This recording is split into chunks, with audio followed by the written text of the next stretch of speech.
Bonjour et bienvenue sur le blog Tesla Outdoor. Aujourd'hui je reçois Cyril et Franck, deux concepteurs de la société Revolvia. Et au départ je devais avoir qu'un seul, mais ils se sont dédoublés et du coup on va faire une interview à trois. Alors ça risque d'être un peu le bins parfois, mais veuillez nous en excuser d'avance. Bonjour et bienvenue sur le blog Franck et Cyril. Ouais, salut Jean-Marc. Bonjour. Alors on va commencer par Cyril. Peux-tu te présenter aux lecteurs et aux auditeurs du blog? Salut, je m'appelle Cyril, j'ai 45 ans et avec Franck on court régulièrement ensemble. Et puis je sais pas si on introduit tout de suite sur le produit, mais suite au constat qu'on a fait en mettant des ceintures ou des camelbacks, on s'est rendu compte qu'il y avait quelque chose à faire et qu'on pouvait améliorer, trouver un système qui permette de remplacer ça. Ok. Voilà. Et Franck, alors une petite présentation rapide? Oui, bonjour, moi c'est Franck, j'ai 41 ans et j'ai fait beaucoup de sport dans ma vie, notamment du rugby. J'ai toujours pratiqué le running à part. Donc, par contre maintenant j'ai 41 ans, donc j'ai arrêté, je me suis mis au running. Et avec Cyril on court régulièrement. Donc voilà, après on parlera plutôt du t-shirt, mais pour en venir là, voilà, on pratique beaucoup, on s'est aperçu qu'il y avait beaucoup de problèmes à corriger et pas mal de choses à. Ok, d'accord. Bon, je vais revenir vers Cyril. Euh, Quand on parle de la société Revolvir, elle est récente. Qui a eu l'idée de la créer au départ? Au départ, on n'avait pas prévu de créer une société. En fait, on a commencé à créer, à chercher à faire des modèles pour nous, et on s'est rendu compte que c'était un peu compliqué. Et petit à petit, c'est le hasard des choses a fait qu'à force de créer des prototypes, on s'est pris un peu au jeu en fait. On a commencé à faire un modèle, et puis on s'est dit que finalement, il fallait en faire plusieurs pour tester. Et puis voilà, chez moi faisant, maintenant on en est à faire des séries et on évolue tout le temps. On a déjà déposé 3 brevets. La société, elle existe depuis 1 an et demi, mais on est déjà pratiquement depuis 2 ans et demi sur l'idée. Donc c'est quelque chose qui est c'est long à développer parce que c'était quand même un concept au départ qui paraissait simple. Puis on s'est vite rendu compte que c'était pas si simple que ça. C'est pour ça que ça n'existait pas. Voilà, c'est pour ça que c'est pour ça que ça n'existait pas d'ailleurs. Ouais. Donc, la société s'appelle Revolvir. Question pour Franck. Oui. Pourquoi un nom anglophone? On s'est dit qu'on allait s'attaquer carrément à l'international. Non, on a fait. On cherchait un nom de société tout simplement et on s'est dit que c'était un vêtement où on pouvait sortir les objets assez facilement. Donc on a pensé à Revolver, après un vêtement de révolutionnaire, donc révolution, vêtement, Revolver, ça faisait les deux quoi. Ça faisait Revolver, voilà. Puis il y a le côté dégainer les objets voilà, du dégainer, t-shirt, quoi. voilà. C'est un peu ça. Faut accéder aux objets assez rapidement quoi, sans passer par ouvrir des poches, etc. Là, on avait tout sur soi, paf, et puis tout d'un coup, on arrivait, on avait le téléphone dans la main, en courant, la bouteille, c'était assez simple. Donc revolver. Ok, Voilà. ok. Et question pour Cyril maintenant. Combien de personnes travaillent chez Revolvir? Alors si on compte, un, deux. Si on compte rapidement. On n'est que deux. Vous êtes que deux, donc c'est vous qui gérez la logistique, la conception des matériaux, On fait tout. et du coup, vous les faites fabriquer chez qui? Fabriqué au Portugal. C'est-à-dire qu'on on a fait des tests. La première série, on a fait on s'est un peu cherché. On a essayé de faire une série en Chine. On s'est vite rendu compte qu'en fait c'était une solution financière, mais surtout pas qualitative. Et Franck a fait des recherches en fait, et on a trouvé rapidement un fournisseur au Portugal. Ça avait un côté pratique parce que de Marseille, on a un vol qui est assez simple et pas cher. Et du coup, on a pu évoluer beaucoup plus vite grâce à ça. Et puis, on a vraiment un partenaire qui joue le jeu avec nous, qui nous fait avancer vite parce qu'il nous fait beaucoup de protos et ça permet d'avancer plus vite. Ouais, j'enchaîne là-dessus. C'est juste qu'au Portugal aussi, ils sont vraiment très très bons dans les conceptions techniques de sport. Tous les tissus qu'on trouve dans le sport, les Portugais les manient très bien. Et donc, c'est pour ça qu'on a cherché par là-bas, quoi. Aussi, hein. C'est un peu Parce qu'on avait spécialité. aussi la Turquie, on avait la Tunisie, etc. Mais c'est vraiment leur spécialité au Portugais. Donc voilà, c'est pour ça aussi qu'on s'est rapproché d'eux. Et puis un côté un peu éthique aussi, on voulait avoir un truc qui soit le plus proche possible, avoir moins de transport possible, un côté un peu contre la pollution, parce qu'on respire pas mal quand même. Et puis même le tissu est fabriqué en Espagne, donc on essaie de rester complètement européen. Ah, c'est bien. Et justement, là, quand on va commencer à parler du t-shirt, tout ça, quelles ont été les contraintes techniques que vous avez rencontrées pour ce genre de t-shirt? Le problème technique principal, pour porter des objets tels que les gels, les clés, le téléphone, c'est pas un problème, mais dès qu'on met de l'eau, le poids est important, donc il fallait surtout trouver un système qui annule les mouvements en fait, hein, pour que tout ce qu'on transporte, que ça soit un bidon, une bouteille, ne saute pas quand on court. Jusqu'à 10 km/h c'est facile, mais après c'est très dur. Pas seulement les bouteilles, hein, même des objets, quand on met un téléphone dans une poche ou des clés, quand on court, ça bouge. Donc il fallait n'importe quoi, enfin n'importe quel objet que l'on mettait sur nous, que l'on positionnait. Le but c'était vraiment d'arriver à ce qu'il ne bouge plus, quoi, que le t-shirt, le corps et les objets ne fassent qu'un. Donc c'est vraiment ce qui a été plus dur à développer. D'ailleurs, le brevet tient là-dessus. On voulait faire mieux que les ceintures, parce qu'en fait les ceintures c'est très difficile à régler, et on voulait que ce soit plus simple, et c'est beaucoup plus simple que les ceintures. Oui, et puis les ceintures, le maintien, effectivement, quoi, il y a toujours des problèmes, ça bouge tout le temps. Et pareil, quoi, pour les poches à eau, quoi. Les poches à eau, c'est collé au dos, c'est dans un tuyau. Pour l'hygiène, c'est pas super. Donc voilà, tout ça, ça nous a fait travailler sur un produit beaucoup plus simple. D'accord. Et est-ce que quand vous avez déposé les brevets, tout ça, est-ce qu'avant, avant de déposer les brevets, est-ce que vous avez parlé à des grosses marques de votre concept ou pas, ou vous avez voulu garder ça pour vous? Ouais. Je réponds? Ouais. Oui, alors en fait, on se sentait trop petit puisqu'on n'était que deux pour lancer une marque en fait. Donc on voulait plutôt vendre notre brevet en fait sous forme de licence à des grands groupes. Et nous sommes allés voir Decathlon, Oxylane, le groupe Oxylane à Villeneuve-d'Ascq, donc le centre. Et on a rencontré la personne qui s'occupe de la recherche et du développement. Et c'était vraiment le premier modèle, hein, celui-là. C'est le premier modèle où on avait juste des clips, des poches amovibles qui se greffaient sur le t-shirt. C'était plus un produit Decathlon que... C'était vraiment un produit Decathlon, celui-là. Et donc, du coup, ça l'a beaucoup branché. Enfin, il nous a dit, ouais, super, on va travailler ensemble, etc. Et quelques mois après, à peu près 3 mois après, il nous a rappelé en disant qu'il il avait proposé notre projet, tout ça, que ça avait bien plu à tout le monde, mais que le groupe Oxylane avait d'autres projets en cours et qu'il fallait qu'on revienne vers lui plus tard.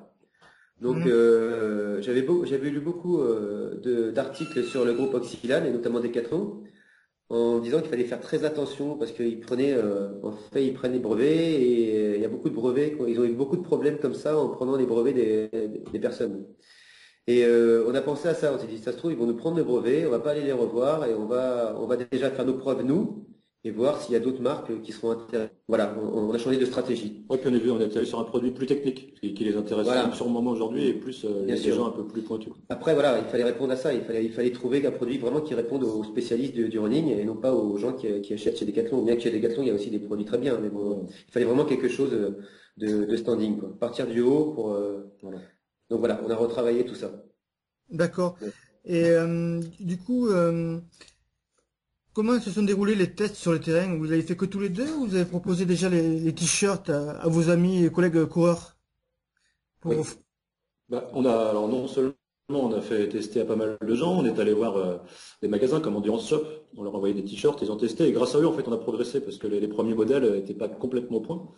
Et avec toutes les remarques des gens qui ont testé, on a avancé. C'est un peu grâce à ça parce que nous dans notre coin, on n'était pas suffisamment objectif et on écoutait vraiment tous les gens qui ont testé. Il y en a pas mal de gens qui ont testé. Le dernier modèle est vraiment le résultat de toutes les remarques qu'on nous a fait, quoi.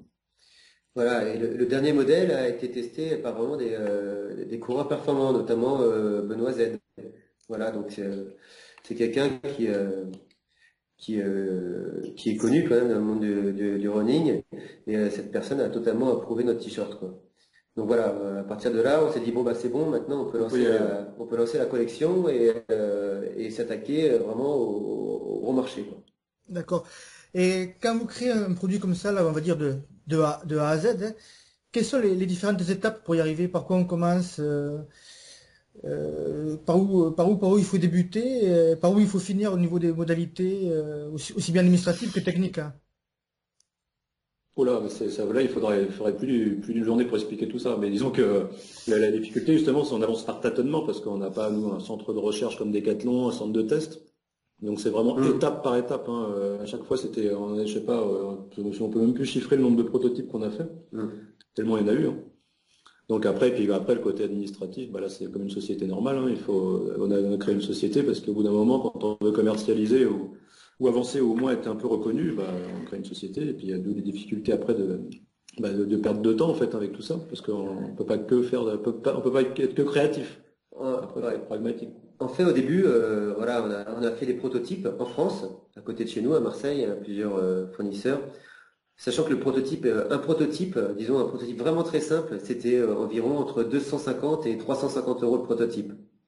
D'accord. Et quand on va au Portugal ou ailleurs, hein, eh ben, il faut savoir que les prototypes, les gens qui font les prototypes, ils le font gratuitement. Donc ça nous a vraiment aidé parce qu'on a fait tellement de prototypes, on ne pouvait pas investir, on n'avait pas assez d'argent. Donc on a été obligé de faire ça. Donc du coup, ça nous a bien servi. Et ça nous a permis aussi de trouver donc ces fameux fournisseurs, parce que c'est plus dur quand même, hein, c'est de trouver des gens qui vont qui vont reproduire ce que nous, on a pensé, quoi. Donc Ça veut dire qu'il nous fait confiance. Ouais. voilà. Ça a été très dur à trouver, c'est plus dur. Voilà, trouver vraiment quelqu'un de professionnel et sur qui on peut compter et qui travaille, Qui a envie d'avancer qui a avec envie nous. d'avancer avec nous. Voilà. C'est pour ça qu'on a pu faire des collections. D'accord. Donc Et ça, c'est plus dur, hein. Après, une société, c'est une société, ça se monte assez facilement. Il suffit d'avoir un peu d'argent. et est-ce qu'à un moment donné, vous avez eu peur que votre projet n'aboutisse pas? Non, on y croit. Ouais. On a eu toujours des périodes de doute, mais pas sur le produit, en fait, effectivement sur la difficulté d'avancer. Mais le produit, on y croit comme au début, hein, même de plus en plus. Bah, disons, le produit il a été présenté au concours Lépine, donc c'est un concours d'inventeurs au début, et on a été récompensé par une médaille de bronze. On a beaucoup vendu lors du salon, hein, c'est notamment à un moment donné qu'on s'est dit c'est pas possible, c'est un besoin quoi. Les gens ils ont forcément besoin, donc voilà on s'est jeté dedans, même si voilà on n'en vit pas encore, hein. On a un travail à côté chacun, et on espère voilà se lancer dans les 2 ans qui vont arriver. Mais oui on y croit, c'est sûr, c'est notre bébé quoi, donc on est dedans. Et on voit à chaque fois qu'on a fait un stand, où que ce soit, en fait, il y a vraiment une forte demande. Même si le produit n'est pas au point, les gens, en fait, comprennent ce qu'on explique, hein, qui on est, etc. Comprennent un peu, et puis on a eu vraiment que des remarques positives, hein. Même les gens qui avaient été pas 100% satisfaits, ils ont vraiment été sympas, quoi. C'est le côté positif dans le sport, c'est plaisant. D'accord. Alors maintenant, on va attaquer ce qui nous intéresse le plus, c'est-à-dire le fameux t-shirt Revolver, le t-shirt révolutionnaire. Euh, En quelle matière est fait le t-shirt déjà à la base? C'est du dry clean, hein, donc ça a été déposé, je crois que enfin, beaucoup de marques hein, comme Nike, Adidas ont breveté ce tissu. Je crois que c'est Nike d'ailleurs qui avait fait ça. C'est du dry clean, donc c'est de la maille piquée que la plupart des coureurs utilisent, hein, voilà, qui permet de garder la peau sèche et d'évacuer la transpiration l'été et l'hiver de couper du vent, quoi.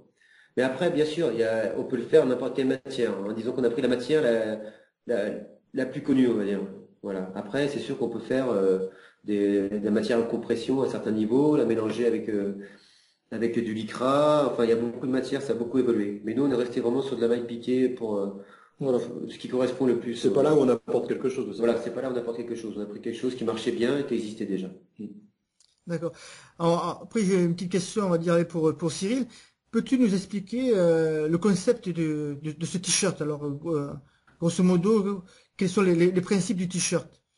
Bah, disons que, en fait, ce qu'on a voulu faire, c'est plutôt que de rajouter au t-shirt une ceinture ou un poche à eau, un camelback, on s'est dit bah, que c'est dommage qu'il n'y ait pas quelque chose où tout soit intégré dans le t-shirt.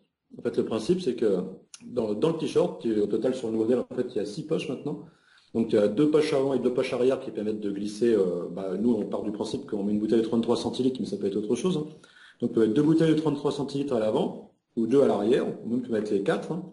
Et après, tu as 2 poches au-dessus, zippées, avec des systèmes de serrage où tu peux mettre un téléphone, des clés, des gels, enfin, vraiment partir complètement équipé.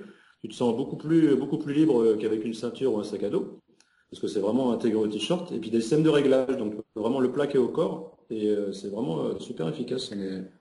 On est vraiment content du dernier modèle. Je pense que tu peux même mettre un coupe-vent en boule dans une poche, il y a pas de souci. Ouais, tu mets ce que tu veux dans les poches. Avec 4 poches, 4 grandes poches plus 2 pour les petits objets, tu peux vraiment mettre beaucoup de choses, quoi.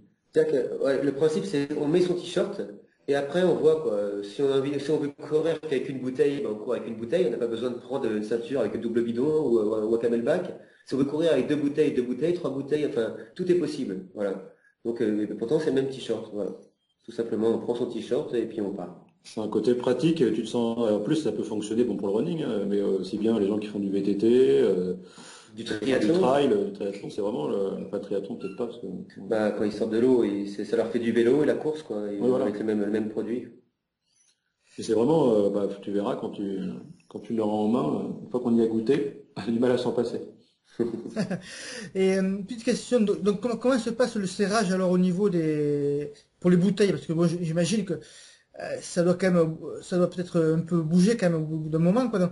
Donc, quel système avez-vous mis au point pour serrer les Alors, bouteilles, hein? Je veux dire ça.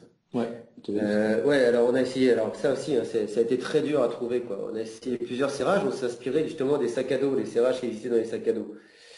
Donc les cordons de serrage aussi, on s'en est inspiré. On a tout essayé et on s'est aperçu que le cordon de serrage, au bout d'un moment, bah, ça se effectivement, détend. ça se détend. Donc c'était embêtant, il fallait faire un nœud avec le cordon. Alors bon, effectivement, ça marche, mais ça demande des réglages, il faut enlever le nœud, C'est resserrer, trop compliqué. c'est Ouais. trop Ça, on a compliqué. laissé tomber. Et donc justement, le produit qu'on vient de sortir là est très bien, donc je laisse Cyril en parler parce que c'est un peu lui qui a trouvé Alors ça. ça va pas être facile à décrire, mais au niveau des hanches, tu as une première bande élastique qui est intégrée à l'intérieur du t-shirt qu'on appelle le renfort. Et à l'intérieur de ce renfort, en fait, viennent se glisser les poches. Et par-dessus cette bande élastique, il y a une deuxième partie élastique que tu viens tirer, que tu viens scratcher à l'arrière. C'est-à-dire qu'en fait, les bouteilles sont prises entre la première bande élastique et la deuxième. Alors c'est pas facile à décrire oralement, mais en tous les cas, il n'y a même pas besoin, une fois que tu l'as réglé une fois, le système il bouge pas, quoi. Si t'as pas besoin de régler, Ouais, c'est super efficace. c'est maintenu avec des scratchs à l'arrière, hein. Donc en fait, voilà, on tire sur les côtés là, on tire, on scratch et c'est parti, quoi. Voilà, on met sa bouteille, on tire, on scratch et on est parti. Donc tu as Et vraiment ça, accès hyper simple pour accéder aux objets et hyper simple pour les remettre, quoi. C'est ça qui est bien. et là, ça se détend pas. D'accord. Voilà. Et donc, vous avez combien de modèles? Vous avez un t-shirt pour manches courtes, j'ai vu sur votre site. Ouais. Et j'ai vu qu'il y avait aussi un débardeur. Oui. Et qu'il y avait un modèle pour la randonnée. Euh, Alors ça, c'est les anciens systèmes. Ouais, alors voilà. Tout ce qui est à poche amovible, d'ailleurs qu'on avait des poches avec des pressions, on prenait son t-shirt, on prend ses t-shirts, il y a toujours 2 poches zippées, et par contre on a une bande équipée de pression. Donc là on vend des poches, des gabarits pour porter les bouteilles en plus, qu'on clique sur le t-shirt. On vend des poches en plus supplémentaires. On a 2 poches, mais si on veut en porter 3, et ben on a des poches qui se clipsent là-dessus. Donc pour la randonnée, c'est l'idéal, quoi, parce que voilà, on part Randonnée, marche nordique, marche nordique, tout ce ouais. qui est en fait où tu avances pas rapidement, Où tu avances, ouais, voilà, où il n'y a pas de course, quoi. où t'as pas de course. Ça marche très bien pour ça. En fait, c'est le produit qu'on avait proposé à Decathlon. Parce que comme c'est multisport, en fait, tu viens clipser des gabarits. Alors, ça peut être des gabarits adaptés pour la marche, adaptés, tu peux faire de l'escalade. Ça, c'était un produit multisport. Mais par contre, on s'est vite rendu compte que pour le running, il était pas top. Attention, pour le running, il est pas top, mais pour le running, des gens qui courent, qui débutent et qui courent entre 8 et 10 km/h, Oui, voilà, ça il suffit. n'y a pas de problème. Ça suffit largement, hein. Ils peuvent courir sans problème avec les bouteilles. C'est vraiment au-dessus, quoi, que ça devenait difficile. et donc, quels sont vos prochains projets en t-shirt, différentes coloris ou comptez Oui, voilà, proposer? après, ça va être le look.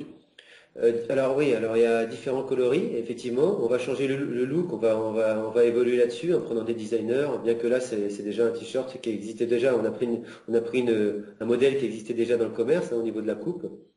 Mais je pense qu'on va progresser dessus et au niveau surtout des tissus aussi, du mélange des tissus, voir si on peut aussi faire des tissus de compression enfin on va évoluer là-dessus, quoi. Voilà.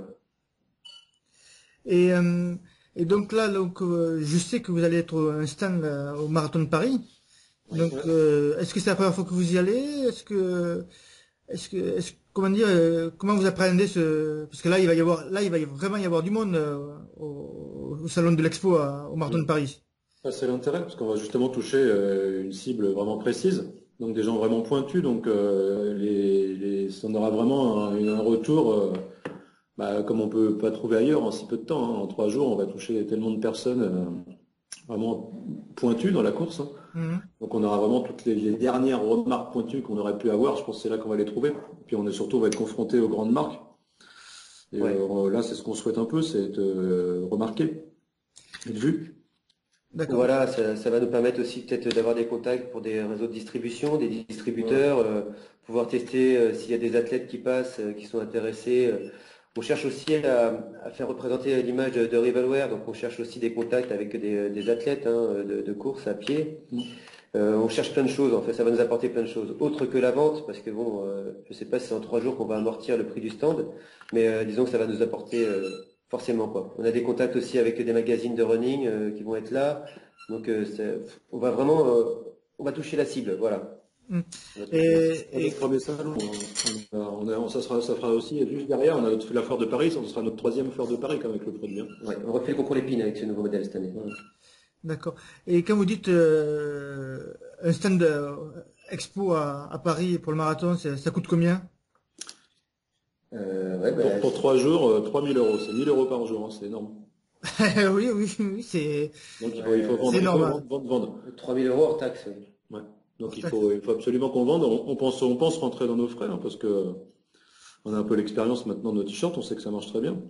Après, bon, ça sera peut-être pas rentable, mais on compte vraiment sur les contacts en fait. Oui, les contacts sont importants. Et d'ailleurs, vous parliez de réseau de distribution. Comment vous distribuez votre t-shirt actuellement? Alors, actuellement, comme on t'a dit au début de l'interview, on avait essayé Endurance Shop pour leur faire essayer, parce qu'on voulait rentrer dans les magasins spécialisés comme ça. Et on s'est aperçu que les premiers, bon, bah, comme on t'a dit, ça correspondait pas encore aux spécialistes du running. Donc c'est pour ça que maintenant on va y retourner avec ce nouveau produit, parce qu'on n'a pas voulu griller des cartes, hein, on a dit qu'on allait travailler et revenir. Donc maintenant qu'il est abouti, là on va pouvoir aller les voir. Donc on va aller les proposer dans les magasins de running, tout simplement, comme Unique Sport, Endurance Shop. Enfin bon, il y en a tellement. Ouais, c'est la première Voilà. année là où on va vraiment se Voilà. lancer dans la commercialisation. Jusque-là, Voilà. on faisait un peu plus du test, on était plus en phase de développement qu'en commercialisation. Exactement. Donc c'est vraiment l'année de la commercialisation. Ouais. Ça. Enfin, sur les 2 ans qui viennent, disons que cette Ouais. année, on va commencer. L'année prochaine, on va être sur vraiment beaucoup de courses, de trail. On va vraiment rentrer dans le réseau, quoi. On était un peu timide parce que comme on n'était pas sûr encore à 100%, là maintenant on l'y est, donc on va pouvoir se lancer Voilà. vraiment, quoi.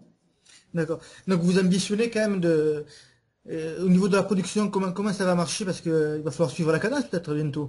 C'est ça. Bah après, ouais, Ouais, tout à fait. Ouais. Pour te dire franchement, on est tout nouveau dans ce système, hein, donc on sait très bien que voilà, il va falloir trouver d'autres fournisseurs, il va falloir pouvoir, si ça démarre du jour au lendemain, bah, il va falloir trouver, il va falloir répondre aux attentes, c'est sûr. Je suis Bah, si d'accord. on est en rupture de stock, hein, tant mieux, hein. Oui, de côté, on va être en rupture de stock. Ouais. Ah oui, c'est sûr. Et c'est vrai que c'est des soucis qui vont arriver, enfin des soucis, enfin Des nouvelles voilà, problématiques, on va voilà, dire. des nouveaux problèmes à Ouais, gérer. à Mais on n'en gérer. est pas là encore, hein. Bon. On espère que ça va arriver d'ailleurs. Voilà, c'est le but. Et C'est- Ouais, sachant que le but quand même, c'est quand même au bout d'un moment, c'est de proposer notre brevet sous forme de licence à d'autres marques, hein.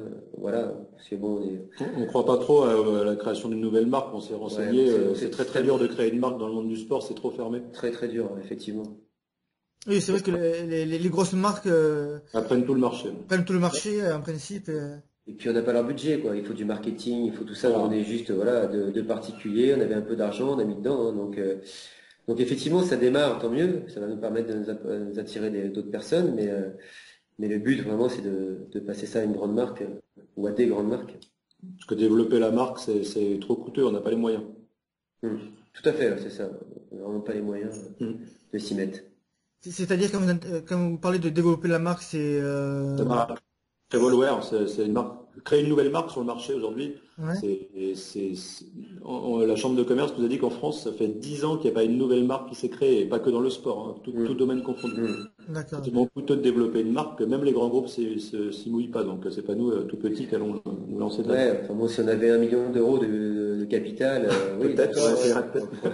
Et là, c'est pas le cas, quoi. Mais je pense qu'il faut au moins ça, hein. Pour rien que le marketing, c'est énorme, faire des pubs. Voilà, donc on peut y aller doucement, doucement, on peut y aller sur 20 ans, hein. Sur 20 ans, on peut la développer la marque. L'avantage, c'est qu'on est assez réaliste, on rêve pas, ça c'est bien. Voilà. Et d'ailleurs, une petite question par rapport à vos entourages, quand vous leur avez dit, on va créer un t-shirt, on va investir un petit peu de sous dedans, qu'est-ce qu'ils en ont pensé? Je commence ou tu... Ouais, vas-y. Bah, il y a le pour, enfin, il y a les gens qui m'ont dit, ouais, super, vous avez raison, c'est super votre idée, allez-y. Et il y a les autres qui nous ont rayonnés, quoi. C'est un peu comme ça, quoi. Mais justement, enfin, moi, personnellement, ça m'a donné envie vraiment de leur prouver que j'étais capable de le faire, quoi. Voilà, c'était vraiment un challenge à relever. Mais bon, il y a de tout, hein. Il y a des gens qui vont vous aider, il y a d'autres personnes qui croient pas, quoi, dès le début. Mais dans l'ensemble, quand les premiers produits sont apparus, tout le monde a été adhéré, hein. Ils ont trouvé vraiment l'idée Ouais. intéressante. Ouais, on est tombé, la plupart, quand même, c'est positif, quoi. Ouais. D'accord. Et est-ce que vous avez déjà eu une idée qui vous est venue d'une autre forme de t-shirt ou d'une autre forme de produit pour les coureurs à pied? Non, on a eu des remarques comme quoi il faudrait créer sur les t-shirts un porte-dossard, parce qu'il est toujours difficile d'accrocher son dossard Hmm. avec les épingles sur les t-shirts. Donc il y a beaucoup de coureurs de retour qui nous disent ouais, il faudrait inventer un truc qui permet de mettre son dossard sur le t-shirt très facilement et d'enlever très facilement. Voilà. Donc Donc on va réfléchir à ça la réfléchir. prochaine fois, à rajouter Voilà. sur notre t-shirt. Voilà. Et d'ailleurs, c'est une question qui me vient à l'idée. Par exemple, si je vais sur une course avec votre t-shirt, avec le t-shirt Revolver, est-ce que je peux mettre une ceinture porte-dossard? Est-ce que ça pose pas de problème au niveau Oui. parce que je vais la mettre au niveau, en dessous de la taille, on va dire, enfin au niveau de la taille. Ouais. Est-ce que ça peut poser des problèmes avec les... Est-ce que... Non, parce que ta ceinture porte-dossard, enfin, tu me dis si je me trompe, tu l'accroches en haut et en bas le dossard ou seulement en haut sur une ceinture? Ça se coulisse en fait. Ceinture porte-dossard, mais je l'accroche en bas. En bas En bas du t-shirt? ouais, en bas du t-shirt, au niveau de la taille, quoi, autour de la taille, quoi. D'accord, Ouais, pas bah, de souci. attends, après si tu cours avec des bouteilles devant, ce sera difficile, mais je pense que tu mets les bouteilles derrière, il n'y a pas de problème pour accrocher ta ceinture sur le devant, quoi.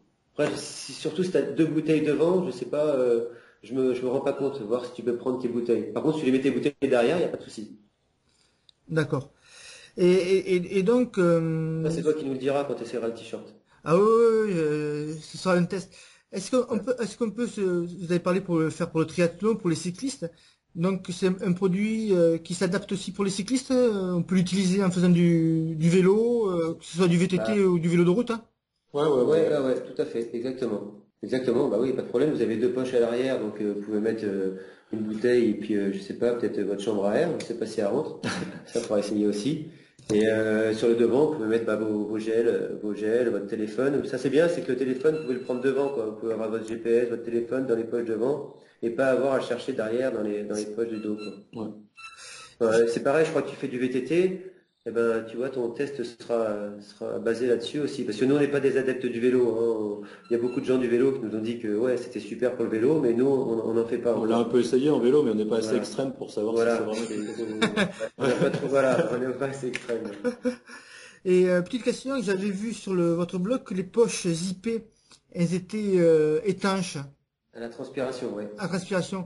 C'est-à-dire que c'est un renforcement, c'est une matière supplémentaire qui est autour de ces poches zippées ou ça fait Ouais, partie alors, du t-shirt? non, c'est en plus du t-shirt, sur les poches à l'intérieur, tu as un traitement qui est passé dessus. Mais quand on dit étanche, c'est-à-dire que si tu cours avec le téléphone dedans, tu vas avoir comment ça s'appelle, de la condensation. Tu vas avoir quand même de la condensation sur ton téléphone, donc il sera pas mais il mouillé. sera pas mouillé. Il risque rien, quoi. Il va pas être endommagé. Ouais. Voilà, c'est ce qu'on veut dire par là, quoi. D'accord. Voilà, c'est juste un traitement sur les poches, donc tu as juste la condensation du téléphone, mais t'as pas, ton téléphone n'est pas mouillé. Et quelle est la contenance de ces poches zippées? Combien de gel ou de barres on peut y mettre à peu près? Disons qu'elles font la taille d'un téléphone. C'est format iPhone à peu près. C'est format iPhone. Après, ouais, bon, Cyril, lui, il parle de gel dans les poches zippées.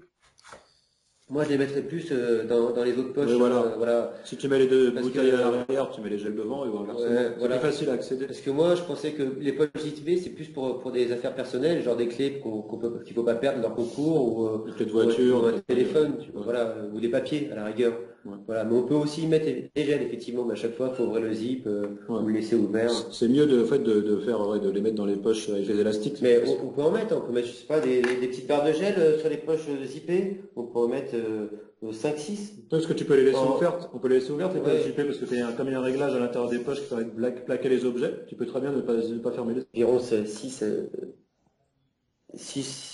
petits gels, ouais, je pense, ouais.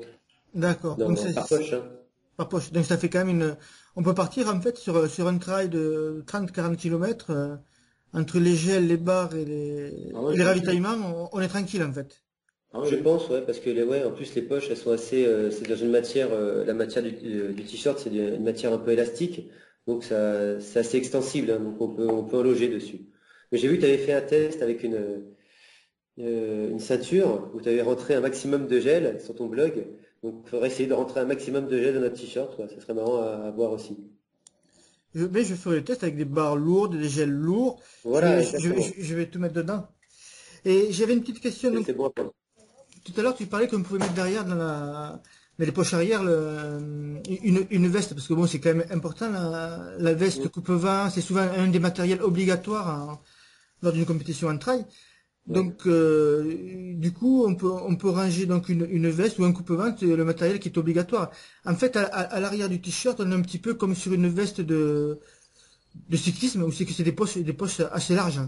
Alors bon, alors tu as raison, ça fait un peu comme un t-shirt de cycliste avec des poches assez larges. Ils sont moins grandes quand même. Elles sont quand même moins grandes que celles du cycliste, mais je pense qu'un coupe-vent, ça prend pas beaucoup de place, ça se roule en boule facilement, ça rentre derrière, quoi. Puis même s'il dépasse un peu, c'est tellement bien plaqué avec l'élastique de serrage que Ouais, tu faut peux pas laisser oublier ça. sortir une partie du coupe-vent, tu le perdras pas. Le système de maintien est quand même là pour protéger les objets dans les poches, donc le coupe-vent, il y a pas de Tu peux problème. même le coincer d'ailleurs entre l'élastique de serrage à l'arrière, tu verras, et puis le t-shirt, plutôt que de le mettre Ouais, dans la poche. oui aussi, ouais. Il se coince ouais, Tu dans vois, la plein. ceinture aussi. Ouais. Enfin, tu peux Il y a le plein de mettre. T'as possibilités. plein de possibilités à essayer. Ouais. C'est... Mais tu peux l'emmener, ça c'est sûr. Ouais. D'accord, mais c'est super. Donc, je vous remercie pour cette interview. Alors, on va faire par les mots de la fin. On va commencer par Franck. Allez, le mot de la fin pour toi.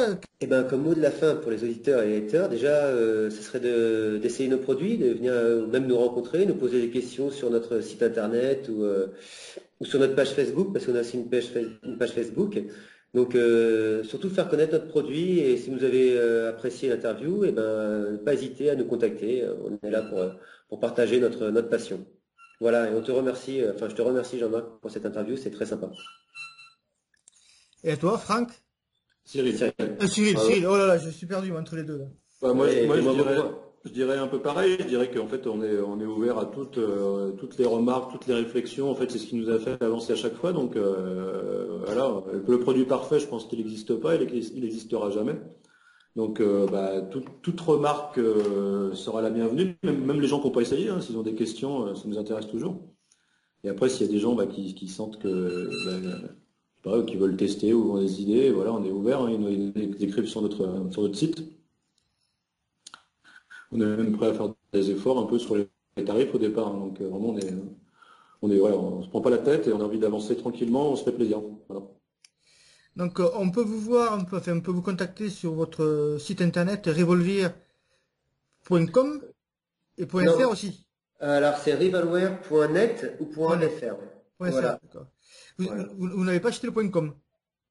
Alors en fait, on a voulu, mais cette marque était déjà déposée aux États-Unis, il me semble. Ouais, il y avait Quand quelqu'un on a qui fait avait... la recherche, il y a quelqu'un qui a déposé une marque, Après, une marque, Rivalware. le site, ouais, Le site, le enfin, site.com. On ne sait pas ce que c'est d'ailleurs. On est allé l'adresse. sur le site, ça ressemble pas à grand-chose, on ne sait pas.